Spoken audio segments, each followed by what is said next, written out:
It's the start of a new week, all you mentees. That means it's time for an advance overview. Today we're going to be looking at the X-Men, the Age of Apocalypse Companion Omnibus from Marvel Comics. So, stay tuned. Before getting started, a huge thank you to David Gabriel and the folks at Marvel for sending us an advance copy of this omnibus. This omnibus is due out in the direct market on June 30th, and then a couple of weeks later in the book market. What we're looking at here is the standard edition cover. On your left, that is the direct market cover. That is the one by Brian Hitch from X-Men Prime. But the content will all be the same. So here it is. This is the new printing of the Age of Apocalypse Companion. And it's a companion because this goes well with the Age of Apocalypse Omnibus. So both of these go hand in hand. The stories that couldn't fit in this omnibus are collected in this particular omnibus. And this here also has newer stories, like the 6-issue miniseries from the 10th anniversary. But let's go ahead and compare it to the original printing here on the left-hand side. Colors are a little bit darker and more vibrant on the newer printing than my first printing. Here are the spines of the books, and like I mentioned, the colors are a little more vibrant in the newer printing. And here's the back of the books, with the font up here being just a little bit smaller, but down here a little bit bigger. Now let's look at them under the dust jacket. Same image. Even the colors are identical to the corresponding dust jackets. And then this image here from Mark Brooks. I always love that image. Now we'll go back and do more comparisons here in a little bit, but let's go ahead and get this omnibus open, talk about the content, what was missing from the original omnibus, what's needed to enjoy the original omnibus, and the page count. Let's go ahead and get this book open. Here's your bookend pages. And the Age of Apocalypse Companion. Gives you a little recap of what happened during the Age of Apocalypse here. And all your credits here on the left-hand side. So we kick it off with X-Men Chronicles #1. And, well, actually, I forgot all the first issues had second printings. I'll talk a little bit about the importance of this particular storyline here. But this collects X-Men Chronicles 1 and 2, Tales from the Age of Apocalypse 1 and 2, X-Man -1, 53 and 54, Blink, the miniseries from 2001, all 4 issues are in here, the X-Universe 1 and 2, Exiles 60 and 61, X-Men Age of Apocalypse, the 10th year anniversary miniseries, the 2005 miniseries, where they go back to the Age of Apocalypse to visit what the characters were doing. All 6 issues are included in here. What If 77 and 81. And then What If X-Men Age of Apocalypse #1. And then material from Hulk Broken Worlds 2, X-Men Prime, X-Men Annual 96, X-Men Endangered Species #1, Exiles, Days of Then and Now, and the official handbook of the Marvel Universe Age of Apocalypse. So, let's talk about what this is here. This is the X-Men Chronicles. So X-Men Chronicles 1 and 2 took over the X-Men Unlimited series. So if you remember, Adjectiveless X-Men became Amazing X-Men during the Age of Apocalypse. Uncanny X-Men became Astonishing X-Men. Well, X-Men Unlimited, which was a quarterly series, came out 4 times a year, became X-Men Chronicles. And what this did was it took place in the past of the X-Men universe from the Age of Apocalypse. And this is drawn by Terry Dodson and Klaus Janson. And it also shows you a past of Sabretooth, because Sabretooth apparently was at one time with Apocalypse. So Age of Apocalypse, Sabretooth was once a villain. He wasn't always a good guy, which we kind of got from all the hints in Astonishing X-Men. We show Wolverine being part of the team, being part of the X-Men. And again, the important part is what happens to Scarlet Witch, because we hear throughout the stories of the Age of Apocalypse, Astonishing X-Men, and Adjectiveless X-Men that something had happened to Scarlet Witch and why she doesn't play a role in the series. So the way that this is collected, this is really cool. You start off with X-Men Chronicles #1, and then we get the 10th anniversary one-shot, Age of Apocalypse, featuring the X-Men. But we only get the story that takes place in the past. And it's a story written by Larry Hama, and it features the character of Wolverine, or Weapon X. But this is a story that took place in the past. So not all of the one-shot is collected right after the X-Men Chronicle #1, because we go from this story to X-Men Chronicles number 2. Again, a story that takes place before the events of Astonishing X-Men, Adjectiveless X-Men, or X-Men Age of Apocalypse Alpha. So this is back where pretty much it's the story of how Wolverine ends up leaving the team, and it introduces us to a new villain, this guy right here, who has a very ironic codename. This one's drawn by Ian Churchill. And then again, we have stories featured in the past. This one here, written by John Francis Moore, from the Tales from the Age of Apocalypse. This was a 2-issue miniseries, and it kind of worked like an anthology. There were just stories that took place during the Age of Apocalypse, before the events of the Age of Apocalypse Omega. And I know this is probably a little bit confusing if you've not read it, but it makes sense for the people that have read it and want to know what's collected in here. And then this is the second issue here from the Tales from the Age of Apocalypse. I'm going to say this one's drawn by Joe Bennett. Yeah, Joe Bennett, the current artist on the Hulk, and written by Scott Lobdell. And then we go back to that X-Men Age of Apocalypse one-shot with some pin-ups and this awesome Alvin Lee, can always tell his artwork, story about Colossus, written by Scott Lobdell. It's the Alvin Lee and Udon Studios doing the inks and the colors for this particular storyline. And here's your X-Men number 1, written by Terry Cavanagh, and artwork by Roger Cruz. So I'm not going to go through the whole book, I'm just kind of giving you an idea of how this is mapped. So it's mapped in chronological order in the way the events took place before Age of Apocalypse Alpha. And here's the Blink miniseries. And this all leads into the Exiles ongoing series.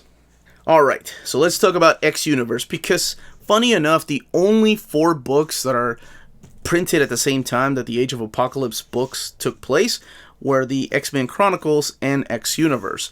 So while X-Men Chronicles showed you the past of the Age of Apocalypse, the X-Universe showed you what was going on with the rest of the Marvel Universe during the Age of Apocalypse event.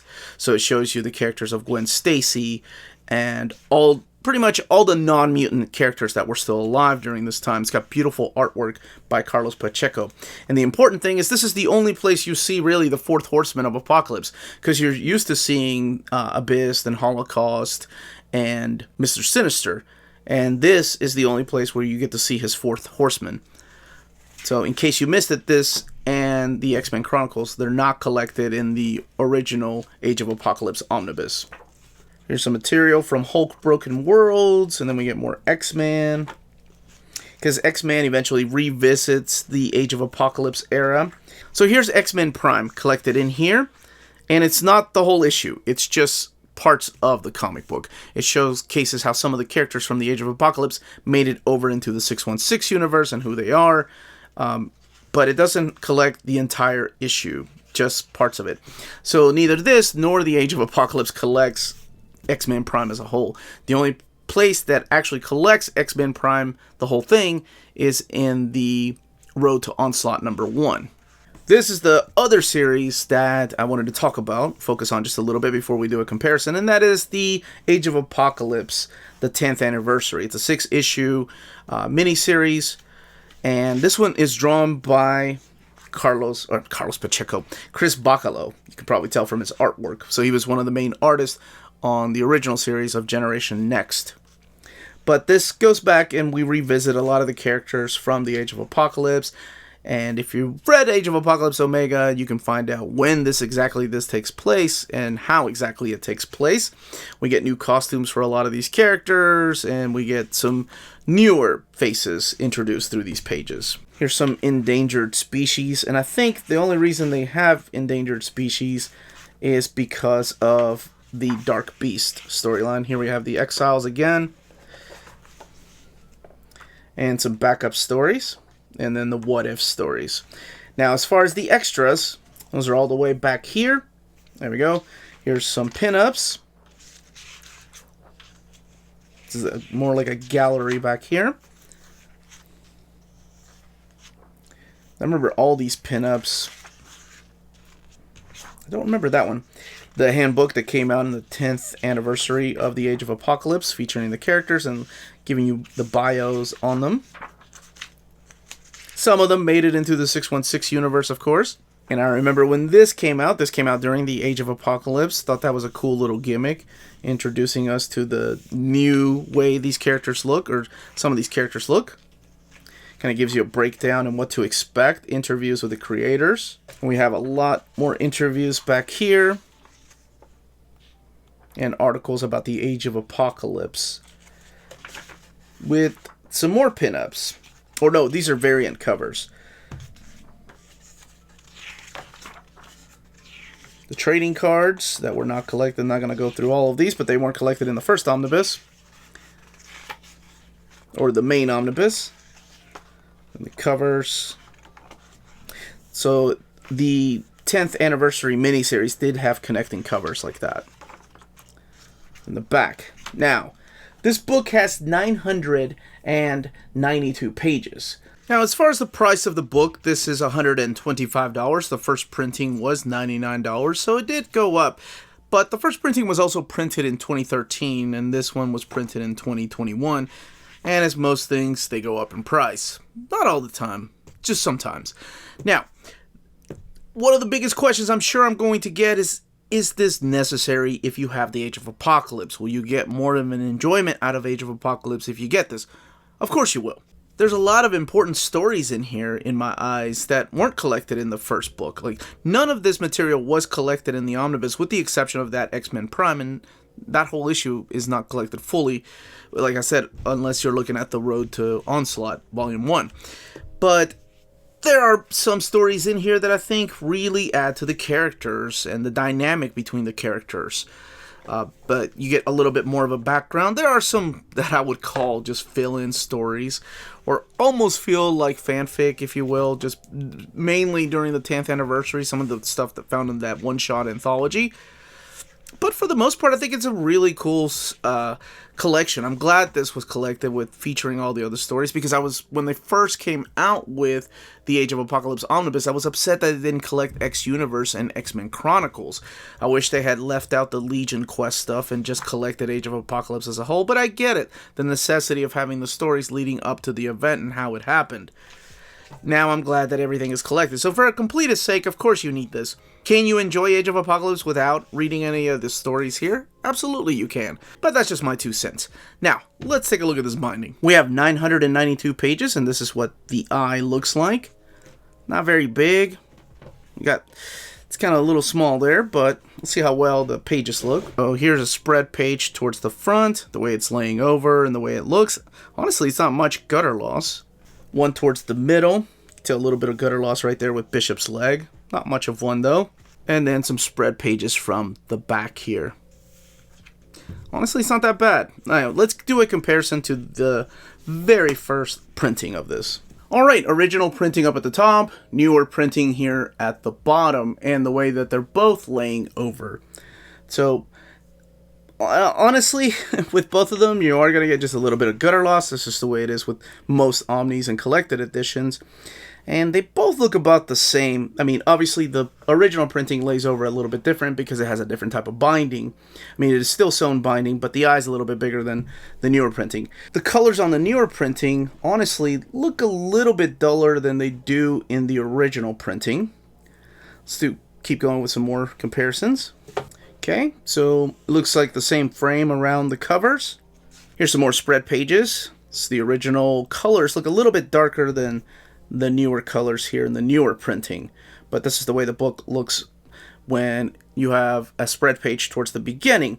Now you can tell, there's a little bit of gutter loss here, more so than up here, just based on Wolverine's claws and his right there.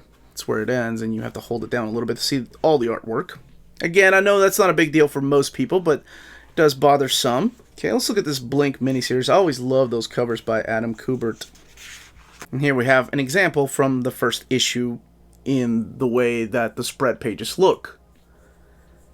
And we'll look at one more comparison. Here we go. I actually like the colors in the newer printing of this spread page here.